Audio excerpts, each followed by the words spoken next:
सबसे पहले मेरे पास कोई भी डायबिटीज़ का पेशेंट आता है, उसकी शुगर अगर बहुत ज़्यादा है, HbA1c 6 से ज़्यादा है, तो मैं सबसे पहले उसको बोलता हूँ कि आप मिल्क प्रोडक्ट्स बिल्कुल बंद कर दें, क्योंकि मिल्क प्रोडक्ट्स के अंदर एक नेचुरल शुगर होती है, उसको बोलते हैं गैलेक्टोज, तो उसको पूरी तरीके से अवॉइड करें। नमस्कार, मैं डॉक्टर अर्जुन राज, आरोग्यधाम ट्रीटमेंट सेंटर से।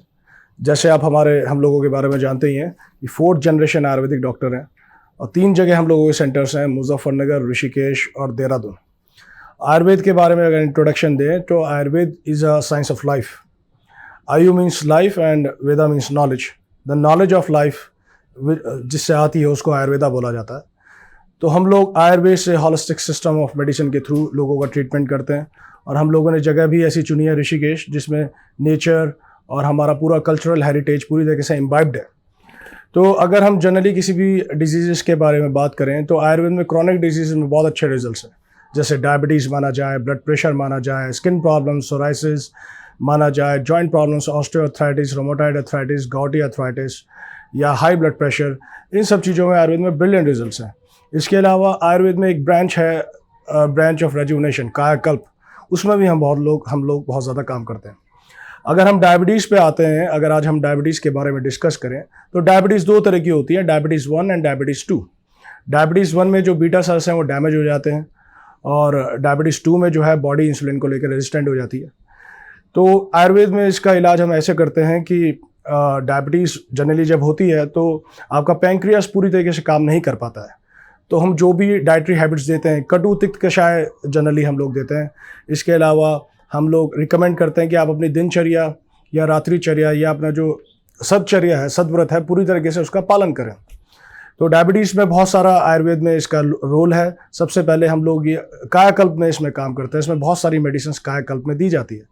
इसमें अगर आप जनरल मेडिसिन मुझसे कोई पूछे तो मैं रिकमेंड करूँगा कि हिमालय की डायबिकॉन लें, डायबर की मधुमेह नाशनी वटी आती है, फलत्रिकादि क्वाथ है।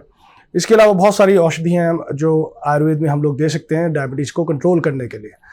तो मेरा रिकमेंडेशन ये है, अगर हम अपनी लाइफ जो है प्रॉपर्ली बैलेंस तरीके से लीड करें, क्योंकि आयुर्वेद ये कहता है, हम लोग प्रिवेंशन ऑफ डिजीज़ में बिलीव करते हैं, तो हम कोई भी प्रॉब्लम को प्रिवेंट कर सकते हैं अगर हम सदव्रत का पालन करें, अपनी लाइफ जो है प्रॉपर तरीके से रेगुलराइज करके हम लीड करें और डाइटरी हैबिट्स हमारी बहुत अच्छी हो, जैसे उसमें कार्बोहाइड्रेट ना हो, फैट ना हो, ऑयली ना हो। इस तरह की चीज़ अगर हम नहीं लेंगे, विटामिन सी की मात्रा ज़्यादा लेंगे, तो हम लोगों की हेल्थ बहुत अच्छी रहेगी। वैसे भी विटामिन सी जो है वो इम्यूनिटी को बढ़ाता है। अगर आप आंवला देखें, आंवला, इंडियन गूसबेरीज, तो आयुर्वेद की बहुत सारी जो मेडिसिन है उसमें आंवला को बेस रखा गया है। जितने भी च्यवनप्राश हैं उसमें आंवला को बेस रखा गया है। आंवला के अंदर सबसे ज़्यादा विटामिन सी होता है, 1800 mg to 3600 mg।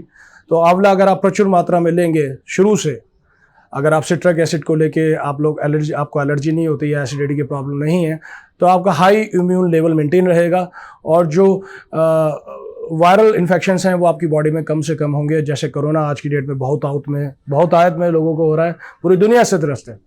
इसके अलावा हम इम्यून सिस्टम को स्ट्रॉन्ग रखने के लिए बहुत सारी और भी जड़ी बूटियाँ रिकमेंड करते हैं। गिलोय, जैसे आप लोग जानते ही हैं ऑलरेडी, गिलोय कितनी अच्छी मेडिसिन है। अब जब से कोरोना हुआ है लोग घर घर में गिलोय को रखने लगे। इसके अलावा आप घर में नीम का पेड़ लगा सकते हैं, तुलसी का पेड़ लगा सकते हैं, वो जो है आपके घर में बच्चों को बहुत ज़्यादा हद तक हेल्प करेगा। डायबिटीज़ के पेशेंट में मैं रिकमेंड करूँगा हाई ग्लाइसेमिक इंडेक्स के फूड अवॉइड करें, लो ग्लाइसेमिक इंडेक्स के फूड और मिडिल ग्लाइसेमिक इंडेक्स के फूड लें। इस तरह की डाइट ना लें जिसमें जो है जो शुगर कंटेंट है वो ज़्यादा हो।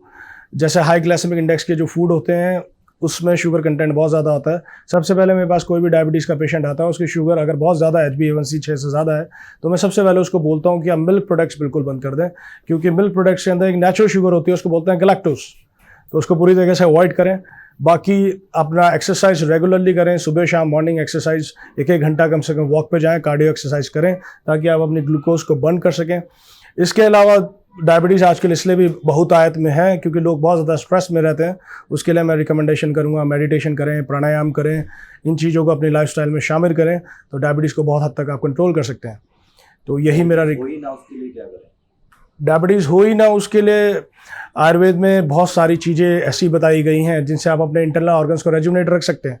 जैसे पुनर्नवा एक चीज़ है, पुनर्नवा का अर्क आप लोग इस्तेमाल कर सकते हैं। पुनर्नवा का बहुत सारी फॉर्म में भी दे सकते हैं। आशा वरिष्ठ की फॉर्म में भी दे सकते हैं। तो पुनर्नवा नाम ही पुनर्नवा है, जो आपकी बॉडी को नया कर दे। तो पुनर्नवा का अर्घ हम बहुत सारे अपने पेशेंट्स को देते हैं, जो इंटरनल ऑर्गन्स को रेजुविनेट करके रखता है, कायाकल्प करके रखता है। इसके अलावा जो डाइटरी हैबिट्स हैं वो बढ़िया मेंटेन रखें, लाइफ में डिसिप्लिन रखें, तो डेफिनेटली डायबिटीज़ से आप बच के रहेंगे। उसके अलावा अगर भी मैं कोई बात करूं तो आयुर्वेद में 2 तरीके से इलाज किया जाता है, शोधन और शमन। तो शोधन और शमन से, चिकित्सा से हम लोगों को इलाज करते हैं। इसमें मेडिसिन दी जाती है, पंचकर्मा ट्रीटमेंट किया जाता है। पंचकर्मा ट्रीटमेंट से बॉडी को डिटॉक्स किया जाता है। बाकी और जो मेडिसिन से भी हम बहुत सारी चीज़ों को कंट्रोल करते हैं। तो वन ऑफ द ब्रांच एक आयुर्वेद में है, जिसमें हम पंचकर्मा के थ्रू बहुत सारी प्रॉब्लम्स को भी कंट्रोल में रखते हैं। बताओ यार, कर्मा ही क्या? पंचकर्मा बहुत ही ब्रॉड चीज़ है। इसमें जो ज़्यादा आजकल जो पॉपुलराइज है वो केरलीय पंचकर्मा है, जिसमें शिरोधारा होता है। शिरोधारा में आपके जो पीनियल ग्लैंड है उसके ऊपर 45 मिनट्स तक, 30 मिनट्स तक रेगुलर इंटेलेक्ट प्रोमोटिंग जो ऑयल्स होते हैं, इंटेलेक्ट प्रोमोटिंग जो हर्ब्स होते हैं, उनसे जो ऑयल बनाया गया है वो पोर किया जाता है। वो बहुत सारी चीज़ों में बेनिफिशियल है, जैसे इंसोम्निया है, एंजाइटी है, डिप्रेशन है। इसके अलावा उसमें अभ्यंग होता है, स्वेदन होता है, और इसमें आयुर्वेदिक एनिमा भी दिया जाता है। बाकी पंचकर्मा को हम 3 पार्ट में डिवाइड कर सकते हैं, पूर्व कर्म, प्रधान कर्म, पश्चात कर्म। तो लेकिन आजकल जो पॉपुलराइज तरीका है वो केरलाई पंचकर्मा का है, क्योंकि वो शॉर्ट है, उसमें ज़्यादा टाइम नहीं लगता। तो जो भी लोग आते हैं केरला में, जो जैसे केरलाई पंचकर्मा का कंसेप्ट फ्लोट किया गया है, वो ज़्यादा पॉपुलर हो गया है, क्योंकि इसमें ज़्यादा टाइम नहीं लगता है। तो पंचकर्मा बेसिकली बॉडी की क्लिनसिंग के लिए है, बॉडी को आराम देने के लिए है, वात पित्त कफ को बैलेंस करने के लिए पंचकर्मा दिया जाता है, कि अगर आपकी बॉडी से दोष निकल जाए उसके बाद आप मेडिसिन दें तो वो चीज़ें ज़्यादा बेटर रहती हैं।